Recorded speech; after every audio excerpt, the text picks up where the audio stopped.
Rajini sir அவங்க குடும்பம் இவங்கெல்லாம் வந்து படம் பார்க்குறாங்க. பத்திரிகையாளர்களுக்கு அந்த ஷோ கிடையாது. இருந்தும் கூட அது ரஜினி படம், ரஜினி அந்த ஷோக்கு வராருன்ற ஒரே காரணத்துக்காக வந்து முட்டி மோதி வந்து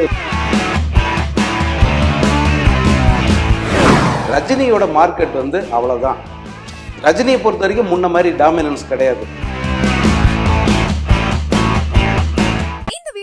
உங்களுக்கு வழங்குபவர்கள் பேசஸ் பே, secure digital payments with multiple features and great success rate. வணக்கம். ரஜினி 50 பட வரிசையில் இந்த முறை 2005 வெளியான சந்திரமுகி பற்றி பேசுவதற்காக இங்கே பத்திரிகையாளர் சங்கர் அவர்கள் வந்திருக்கிறார். அவரை அன்புடன் வரவேற்போம். வணக்கம். வணக்கம். கடந்த வீடியோல வந்து நம்ம சந்திரமுகியோடைய அந்த ஆரம்ப கட்ட படப்பிடிப்பு அது தொடர்பா நம்ம பேசணும். இப்ப சந்திரமுகியோட அந்த சக்சஸ் எப்படின்னா, முதல்ல எல்லாம் நம்ம ரஜினி படங்கள் பற்றி பேசினா ஒரே வருஷத்தில் ஒரு 20 படம் 18 படம் அந்த மாதிரி பண்ணியிருந்தாரு. அந்த ஒரு வருஷத்தில் வெளியான மொத்த படங்களையுமே நம்ம பேசி முடித்தோம். ஆனால் இப்போது 2 வருஷத்துக்கு ஒரு படம் 3 வருஷத்துக்கு ஒரு படம்னு ஆயிடுச்சு. அதனால் ஒரு படத்தை பற்றி நம்ம 2 பார்ட்டை பேச வேண்டிய நிலைமைக்கு வந்துட்டா. இன்னொன்று, படங்களுடைய ரேஞ்ச் எப்படி. அப்போல்லாம் வந்து 15 நாளில் படம் எடுத்து ரிலீஸ் பண்ணாங்க, 16 நாள்லாம் எடுத்திருக்காங்க. ரஜினியோட பிளாக் பஸ்டர் படம் குரு சிஷ்யன் வெறும் 23 நாள் எடுத்திருக்காங்க. ஆனால் இப்போ வருஷக்கணக்கில் எடுக்கிறாங்க அதே ரஜினியை வச்சு தான். அதனால் அதை பற்றி வந்து நம்ம 2 பார்ட்டாக பேச வேண்டிய ஒரு சூழல் வந்துருச்சு. இந்த சந்திரமுகியும் அப்படித்தான். நம்ம 2004 வந்து அவர் ஒரு ப்ரெஸ் மீட் வச்சாருன்னு நம்ம சொல்லியிருந்தோம். அந்த வருஷம் வந்து நடந்த பாராளுமன்ற தேர்தலில் பாட்டாளி மக்கள் கட்சிக்கு பாடம் புகட்டுற மாதிரி வந்து ரசிகர்கள் அவங்களுக்கு ஓட்டு போடக்கூடாது, தோக்கடிக்கணும் அப்படின்னு ரஜினி கேட்டுக்கிட்டாரு. அந்த தேர்தல் நடந்தது. அதில் வந்து ரஜினிக்கு மிகப்பெரிய தர்ம சங்கடமான தேர்தல் தான் அது. ஏன்னா அதுக்கு முன்ன வரைக்கும் அவர் திமுக கூட்டணிக்கு வந்து ஆதரவு கொடுத்துட்டு இருந்தார். அதாவது 96 தேர்தல்லையும் சரி 98 தேர்தல்லாம் திமுக கூட்டணி, திமுக தமாக கூட்டணிக்கு தான் இவர் வந்து வாய்ஸ் கொடுத்தார். ஆனால் 2001 தேர்தல் மாறி போச்சு. அப்போ வந்து அத்தனை எதிர்பார்ப்புகளையும் வந்து தவிடுபொடி இயக்கி வந்து ஜெயலலிதா திரும்ப சிஎம் வந்துட்டாங்க. இத்தனைக்கும் அந்த டேர்ம், அந்த 96 2001 வரைக்குமான டேர்மில் வந்து கலைஞர் செய்யாத நல்ல விஷயங்களே இல்லைன்னு சொல்லலாம். அவ்வளவு நல்ல விஷயங்கள் அவர் செஞ்சார். ஆனாலும் இந்த சாதி ரீதியிலான கட்சிகளை வந்து கூட்டணியில் சேர்த்ததால் வந்து அவருடைய இமேஜ் வந்து குறைஞ்சது. அதனுடைய ரிசல்ட் அப்படி ஆயிடுச்சு. அந்த 2001 தேர்தலிருந்தே வந்து ரஜினியோட மனநிலை மாறி போச்சு. ரஜினி வந்து இந்த கூட்டணிக்கு ஆதரவாக இல்லாத ஒரு சூழல். அப்போ வந்து பாட்டாளி மக்கள் கட்சியெல்லாம் திமுக கூட்டணிக்கு வந்துருச்சு. இப்போ ரஜினிக்கு வந்து அது பெரிய சங்கடம். ஏன்னா அவங்க தான் பாபாவுக்கு அப்படியெல்லாம் பண்ணாங்க. இப்போ வந்து இவர் ஆதரித்த திமுக கூட்டணிக்கே வந்ததுனால இவர் அவங்கள தோக்கடிக்க சொன்னார். ஆனால் தேர்தலில் இவர் சொன்னது நடக்கலை. ரஜினி சொல்லிட்டாருன்றதுனால வந்து பாட்டாளி மக்கள் கட்சி யாரும் ஓட்டு போடாமல் விட்டுறல. இன்னும் சொல்லப்போனால் அந்த தேர்தலில் நின்று அத்தனை தொகுதிகளும் ஜெயிச்சாங்க அவங்க பாட்டாளி மக்கள் கட்சி. அப்போது ஒரு விமர்சனம் என்ன வந்துருச்சுன்னா, அப்போ ரஜினியோட வாய்ஸுக்கு மரியாதை இல்லை, ரஜினியோட செல்வாக்கு இனி வந்து எடுப்படாது, அவர் குரல் கொடுத்தா அவர் கட்சி ஜெயிக்குன்ற நிலைமை இப்போ இல்லை அப்படிங்கிற ஒரு டாக் வந்து மீடியா மத்தியில், அதாவது பத்திரிகையில் பரவ ஆரம்பிச்சிருச்சு. பல பத்திரிகைகள் வந்து இதை வந்து ஓப்பனாக வந்து எழுத ஆரம்பிச்சிட்டாங்க. அது வரைக்கும் வந்து ரஜினிக்கு அந்த மாதிரி ஒரு நிலைமை வந்ததே இல்லை. அவர்னா பயங்கர சக்சஸ் ஆகும். ஆமாம், அப்படி இல்லைன்னா கூட இவரை பற்றி ஓப்பனாக அந்த மாதிரி வந்து எழுத மாட்டாங்க. ஒரு மரியாதையோடு வந்து அணுகிக்கிட்டு இருந்த ஒரு நிலைமை போயிட்டு கிண்டல் அடிக்கப்படுகிற ஒரு சூழல் வந்துச்சு. ஏன்னா ரஜினியோட செல்வாக்கு இல்லை அப்படின்னு இவங்க முடிவுக்கு வந்துட்டாங்க. அந்த டைமில் தான் வந்து இந்த சந்திரமுகி படத்தை அனௌன்ஸ் பண்ணுறாங்க. அதுவும் வந்து மிகுந்த கேலிக்குள்ளாச்சு, மிகுந்த விமர்சனத்துக்குள்ளாச்சு. எதனாலன்னா படத்தோட தலைப்பு சந்திரமுகி. அப்போது ரஜினிகாந்த் வந்து இனி ரஜினிகாந்தை மையப்படுத்தி படமும் வராதா, ரஜினியை மையப்படுத்தி அரசியலும் இல்லை, ரஜினியை மையப்படுத்தி இனி படமும் இல்லை அப்படிங்கிற மாதிரியான ஒரு முடிவுக்கு வந்துட்டாங்க. எதனாலன்னா நீங்கள் சந்திரமுகிக்கு முன்னாடியெல்லாம் பார்த்தீங்கன்னா முழுக்க முழுக்க ரஜினியோட பாத்திரங்கள் தான் படத்தோட தலைப்பு. சொன்ன காலம் மாறி போச்சுன்னு ஒரு தலைப்பு வச்சாங்க. நல்ல தலைப்பு, ரஜினியும் கூட விரும்பின தலைப்பு அது. ஆனாலும் தயாரிப்பாளர் வந்து அது வேணான்னு சொல்லிட்டார். காலம் மாறி போச்சு, வேணாங்க, ரஜினி சாரோட அந்த படத்தில் அவர் கேரக்டர் என்னவோ அதை அப்படியே வைங்க அப்படின்ட்டாங்க. அதில் தர்மதுரை அவரோட பாத்திரத்தின் எல்லாமே ஹீரோ நேம் தானே, பாண்டியன். ஆமாம் ஆமாம் ஆமாம் ஆமாம். நீங்கள் தளபதியே எடுத்துக்கிட்டாலும் தளபதின்றது படத்துலேயே அவரை தளபதின்னு தான் சொல்லுவாங்க. அவரே வந்து என் பேர் என்னன்னா தளபதின்னு தான் சொல்லுவார் ரஜினி. பெரும்பாலும் 80s இந்த பாபா வரைக்குமே கூட எல்லாமே ரஜினியை மையப்படுத்தின தலைப்புகள் தான் வந்தது. அத்தனைக்கும் ரஜினி வந்து பீக்கில் இருந்த அந்த டைமில் அவர் பேர் இல்லாமல் சந்திரமுகின்னு தலைப்பு வந்துருச்சு. ரசிகர்களுக்கு உண்மையிலே பயங்கர டிசப்பாயின்மெண்ட். ரசிகர்கள்லாம் புலம்ப ஆரம்பிச்சிட்டாங்க, இன்னும் தலைவர் இப்படி பண்ணிட்டாரு. ஒரு ஒரு பெண்ணின் பெயர்ல வந்து தலைப்பு வருது, ஹீரோயின் பெயர்ல தலைப்பு வச்சுட்டாங்களே, ஏன் அப்படி அப்படின்ட்டு எல்லாரும் பேசிக்கிட்டு இருந்தாங்க. ஆனால் ரஜினி சார் வந்து ரொம்ப கூலாக இருந்தார். அவர் அதை பற்றி அலட்டிக்கவே இல்லை. இது பரவாயில்ல, இந்த படத்துக்கு இந்த தலைப்பு தான் பொருத்தமானது அப்படிங்கிறது அவரே வந்து முடிவு பண்ணிட்டது. அப்புறம் படம் வந்து ரொம்ப காம்பேக்டான, வாசு என்றைக்குமே சொன்ன தேதிக்குள்ளே படத்தை முடிச்சு கொடுத்துட்ற ஒருத்தர். அதனால வந்து ரொம்ப சீக்கிரமா படத்தை முடிச்சு கொடுத்துட்டு. ஆமா, ஏன்னா இது ரஜினியோட கம்பேக் படம் மாதிரி அப்படின்னு நினைச்சிட்டாங்க எல்லாருமே. ஏன்னா படம் எப்ப நல்லா போச்சு, அதுக்கப்புறம் ரஜினி படமே ஓடலை. அவர் பெரிய கேப் வேற, 5 வருஷத்துக்கு மேல கேப் கொடுத்துட்டாரு. அதனால இந்த படம் வந்து கரெக்டாக இருக்கணும், பர்ஃபெக்டாக இருக்கணும் எல்லாத்துலேயும் சொல்லிட்டு அவருடைய மேக்கப்பு, அவருடைய ட்ரெஸ்ஸிங்கு. ஏன்னா பாபாவில் மைனஸாக போனது அவருடைய மேக்கப்பும் ட்ரெஸ்ஸிங்கு. அது எல்லாருமே கமெண்ட் அடித்தாங்க. பாபா ஒரு மேக்கப்பில் கான்சன்ட்ரேட் பண்ணியிருக்கணும், நல்ல காஸ்டியூம் கொடுத்துருக்கணும்னு எல்லாரும் சொன்னாங்க. அதனால் இதில் காஸ்டியூமராக வந்து ரஜினியோட மகளையே வந்து காஸ்டியூமர் ஆக்கிட்டாங்க அந்த படத்தில். அதே போல் மேக்கப் உமன், பானுங்கிற மேக்கப் உமன் அதில் தான் வந்து ஜாயின் ஆகுறாங்க. நீங்கள் ரஜினியோட ஹேர் ஸ்டைலு, ரஜினியோட முகம், அந்த இதெல்லாம் பார்த்தீங்கன்னா மற்ற படங்களுக்கு அவ்வளோ வித்தியாசம் இருக்கும். அந்த அளவுக்கு வந்து கேர் எடுத்து பண்ணாங்க ஒன்றும். அதுக்காக இதை எல்லாத்தையும் சொல்கிறேன். படம் வந்து முடிஞ்சு படம் ரிலீஸ் டைம்லேயே வந்து நிறைய புது விஷயங்கள் செஞ்சாங்க அவங்க. அது அப்போ தான் முதல் முறையாக இந்த கார்ப்பரேட் நிறுவனங்களுடைய கொலாபரேஷன் அப்படின்னு வருது ரிலீஸ் டைமில். அதாவது விளம்பரம், அந்த படத்துக்கு வந்து டாடா இண்டிகா, ஐடிசியோட அந்த சன்பேஸ்ட் பிஸ்கட்டு, இந்த மாதிரி கார்ப்பரேட் நிறுவனங்களெல்லாம் உள்ளே வந்துருச்சு. அவங்களோட துணையோட இந்த படத்தோட பிஸ்னஸை வந்து பெரிய அளவுக்கு வந்து செஞ்சாங்க. நான் இதுக்கு முன்னே வீடியோவில் சொல்லியிருப்பேன், அந்த படையப்பாவோட கோயம்புத்தூர் ரிலீஸ் மட்டுமே 1.5 கோடி போச்சு. அது வந்து பெரிய ரெக்கார்டுன்னு சொன்னோம் இல்லையா. இந்த படம் 2.5 கோடி போச்சு.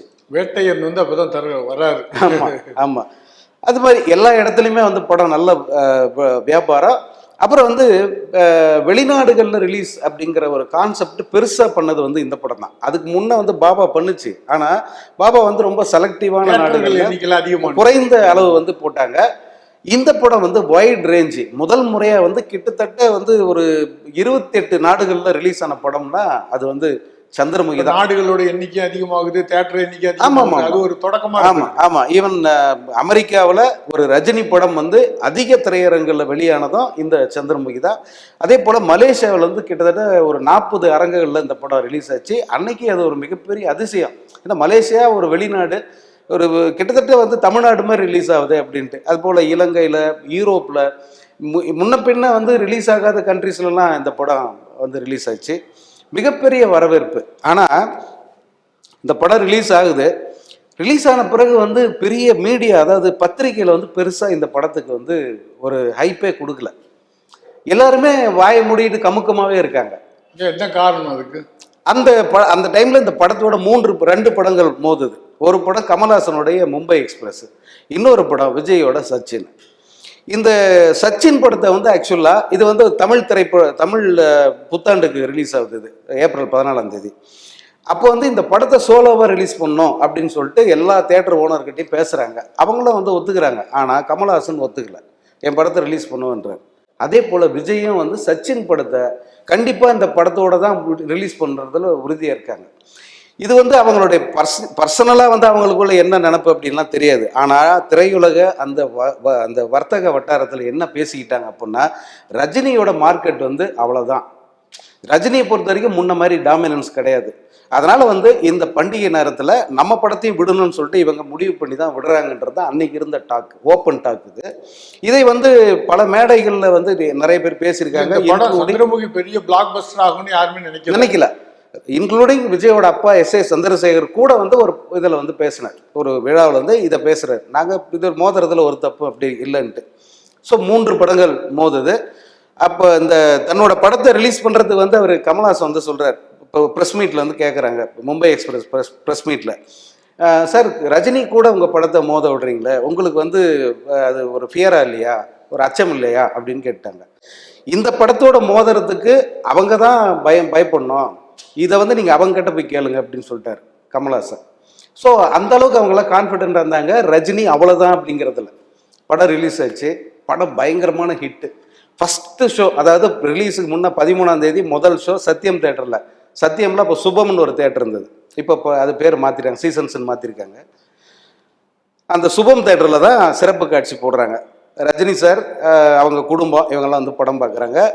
பத்திரிகையாளர்களுக்கு அந்த ஷோ கிடையாது. இருந்தும் கூட அது ரஜினி படம், ரஜினி அந்த ஷோக்கு வராருன்ற ஒரே காரணத்துக்காக வந்து முட்டி மோதி வந்து டைமண்ட் பாபு படத்தோட பிஆர்ஓ அவர்கிட்ட கேட்டு டிக்கெட் வாங்கி உள்ளே போயிட்டோம்.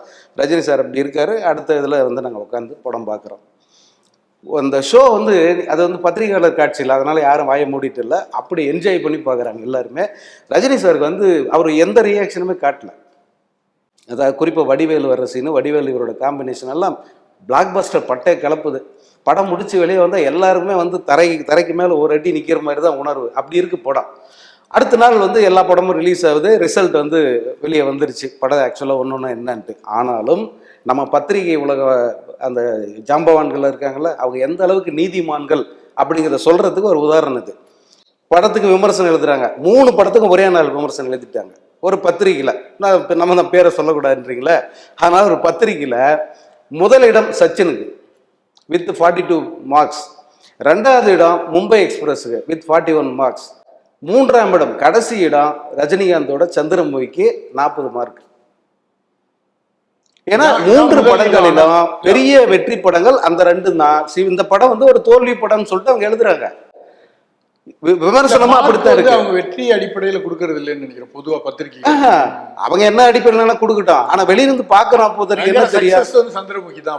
வெளியிருந்து பாக்குறவனுக்கு என்ன தெரியும், இந்த படம் இவ்வளவு மார்க் வந்து இதுதான் முதல் தரமான படம், அடுத்து கமல் படம் தான் தரமான படம், அடுத்து ரஜினிகாந்த் படம் அது ஒண்ணுமே இல்லை, இப்படித்தானே எல்லாருக்கும் தோணும்.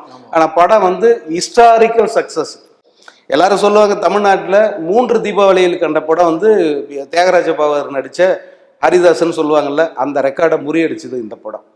3 தமிழ் புத்தாண்டை பார்த்தது, 3 பொங்கலை பார்த்தது, 3 தீபாவளி அந்த படம் பார்த்தது. சாந்தி திரையரங்கில் கிட்டத்தட்ட 894 நாட்கள் 900 நாள் ஓடிச்சு அந்த படம்.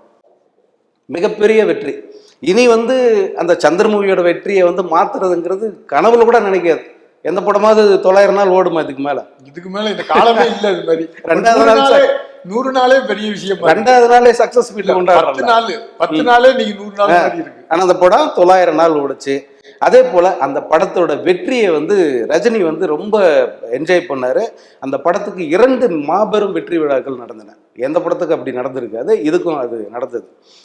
இந்த படம் வந்து எங்கெங்க என்ன மாதிரி வசூல் சாதனையை பண்ணுச்சுன்னா, முதல் முறையா ரஜினிக்கு வந்து கிட்டத்தட்ட 20 கோடி ரூபாய் சம்பளம்ன்றது இந்த படம் தான்.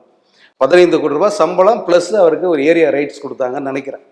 முதல் முறையா ஆசியாவிலேயே அதிக சம்பளம் பெற்ற நடிகர் அப்படிங்கிற பேர் வந்து இதுல இருந்து தான் ஆரம்பிச்சுது.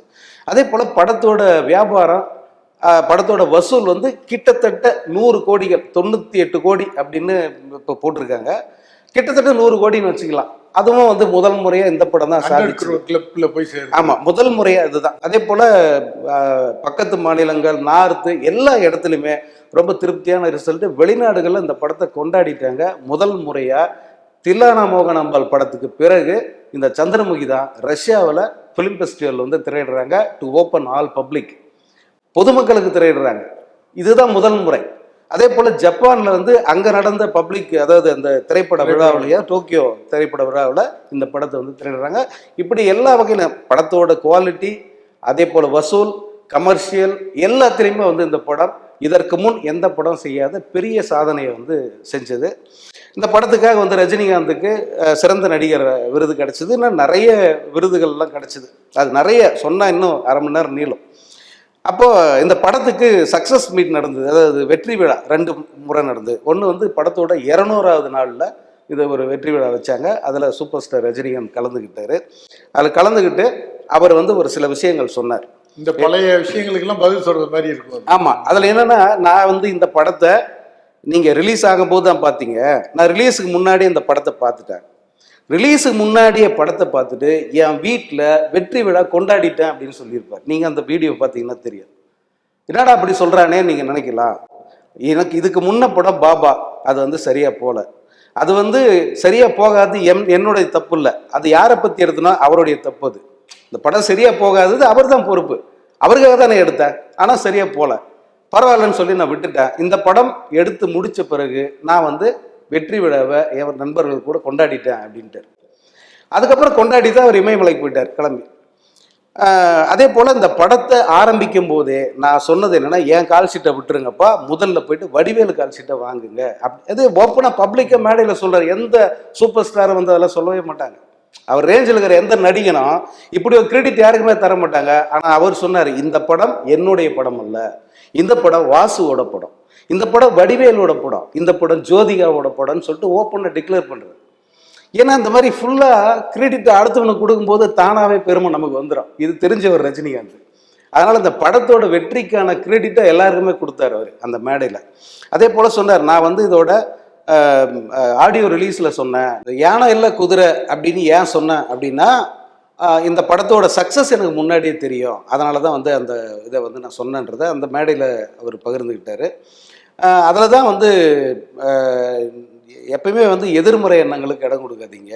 நான் நல்லா இருக்கேன், நல்லா இருப்பேன், எனக்கு நல்லதே நடக்கும் இதை வந்து எப்பயுமே நினச்சிக்கங்க. யாராக இருந்தாலும் உங்களுக்கு சொல்கிற அட்வைஸ் தான், நான் ஃபாலோ பண்ணுறது அதுதான் அப்படிங்கிறத அந்த மேடையில் ரஜினி சொல்லியிருப்பார். அதில் தான் நல்லவனை வந்து ஆண்டவன் சோதிப்பான், கைவிட மாட்டான். ஆனால் கெட்டவனுக்கு அது அந்த இதுவும் ஆமாம், அதையும் வந்து அந்த மேடையில் தான் சொல்லுவார். நல்ல ஒரு ஒரு ரொம்ப நிறைவான ஒரு ஸ்பீச் அது. அந்த காலகட்டத்தில் மிகப்பெரிய அதிர்வை கொடுத்த ஒரு ஸ்பீச்சுன்னா அந்த 200வது நாள் ஃபங்க்ஷன் அதில் நடந்ததை சொல்லலாம். 200 நாள் முடிஞ்சது. அதுக்கப்புறம் பார்த்தா படம் வந்து தொடர்ந்து ஓடிக்கிட்டு இருந்தது. நிறைய இடங்களில் 300 நாள் 360 நாள்லாம் அந்த படம் கொண்டாடிச்சு.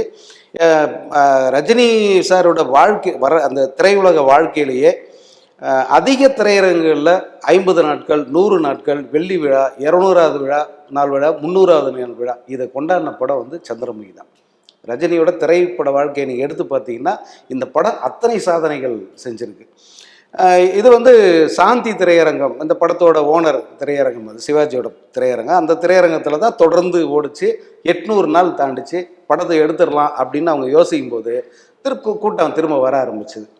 அப்போ அதில் வந்து இன்னொரு சின்ன திரையரங்கம் ஒன்று இருந்தது. சாந்தியை வந்து 2ஆக பண்ணி சாந்தி மினி ஒன்று வச்சுருந்தாங்க. அந்த மினி தேட்டரில் வந்து படத்தை ஷிஃப்ட் பண்ணாங்க. அப்பயும் ரசிகர்கள் வந்து, சார் இதை செய்யாதீங்க, அந்த சின்ன தேட்டரில் ஒரு ஷோன்னாலும் பெரிய தேட்டரில் தான் போடணும் அப்படின்னு சொல்லி ரிக்வஸ்ட் பண்ணி பெரிய தேட்டர்லேயும் சின்ன தேட்டர்லேயும் சேர்த்து அந்த படத்தை 890 நாட்களுக்கு மேலே அந்த படத்தை ஓட்டினாங்க. இன்னைக்கு வரைக்கும் அதுதான் தமிழ் சினிமா சரித்திரத்தில் அதிக நாட்கள் ஓடிய படம். ஆமாம். இப்போ இந்த 800 நாள் தாண்டின உடனே இந்த படத்துக்கு வந்து இன்னொரு வெற்றி விழா வைக்கணும் அப்படின்னு சொல்லிட்டு எல்லாருமே கேட்டாங்க. இன்னொன்று, இது ஒரு வரலாற்று சாதனை, அதாவது ஹரிதாஸோட சாதனையை ரெக்கார்ட் பிரேக் பண்ணுது இது. அதனால் அதை வந்து செலிப்ரேட் பண்ணோம் அப்படின்னு முடிவு பண்ணி படத்தோட தயாரிப்பாளர் ராம்குமார், பிரபு 2 பேருமே ஒரு பெரிய விழாவுக்கு ஏற்பாடு பண்ணுறாங்க காமராஜர் அரங்கத்தில். இந்த விழாவில் வந்து அன்னைக்கு முதல்வராக இருந்த கலைஞர் வந்து கலந்துக்கிறாரு. இன்னும் பல திரையுலக பிரமுகர்கள், அரசியல் பிரமுகர்கள்னு ஒரு மிகப்பெரிய பட்டாளம் அந்த நிகழ்ச்சியில் கலந்துக்கிச்சு. இன்றைக்கும் நீங்கள் பழைய அந்த இதை எடுத்து தேடி பார்த்தீங்கன்னா அந்த நிகழ்ச்சியோட பிரம்மாண்டம் உங்களுக்கு தெரியும்.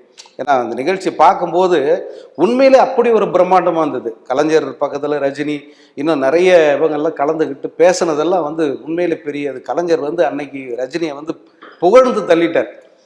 என்ன, இதுக்கு முன்ன நிகழ்வுகள் இவ்வளோலாம் இருந்தால் கூட கலைஞர் வந்து அப்படி அந்த படத்தை வந்து புகழ்ந்தார். அப்புறம் அதில் வந்து ரஜினியோட ஸ்பீச்சு, அதுலேயும் ஒரு குட்டி கதை அதில் சொன்னார். என்னென்னா, ஏன் ரஜினி வந்து இந்த உயரத்தில் இருக்கார், இந்த சிகரத்தை அவர் எப்படி அடைஞ்சார் அப்படிங்கிறது ஒரு சின்ன கதை ஒன்று சொன்னார். ஒரு பெரிய மலை, அந்த பெரிய மலை அடிவாரத்தில் ஒரு 4-5 தவளைகள் இருக்குது. இந்த தவளைகளுடைய டாஸ்க் என்னென்னா, மேலே இருக்கிற அந்த சிகரத்தை தொடணும். இப்போ இவங்க வந்து இந்த தவளைகளுக்குள்ள வந்து ஒரு இது, மேலே போனீங்கன்னா நடுவில் வந்து ஏகப்பட்ட பாம்பு இருக்குது, ஏகப்பட்ட மிருகங்கள் இருக்குது, அடித்து காலி பண்ணுறோம், உன்னால் போகவே முடியாதுன்ட்டு ஒவ்வொரு தவளையும் வந்து யோசிக்கிறாங்க. ஆமாம். ஆனால் ஒரு தவளை மட்டும் எதை பற்றியும் கவலைப்படாமல் அது பாட்டுக்கு வந்து ஏற ஆரம்பிக்குது. மற்ற தவளைகளும் ஏறுதுங்க. இருந்தாலும் வந்து அதுங்களுக்கு அந்த பயத்தில் டக்கு டக்குன்னு ஒன்றா வந்து விழுந்துருது. ஆனால் இந்த ஒரு தவளை மட்டும் தன்னுடைய முயற்சியில் தளராமல் போயிட்டு உச்சத்தில் போய் உக்காந்துருது. ஏன்னா அந்த தவளைக்கு காது கேட்காது.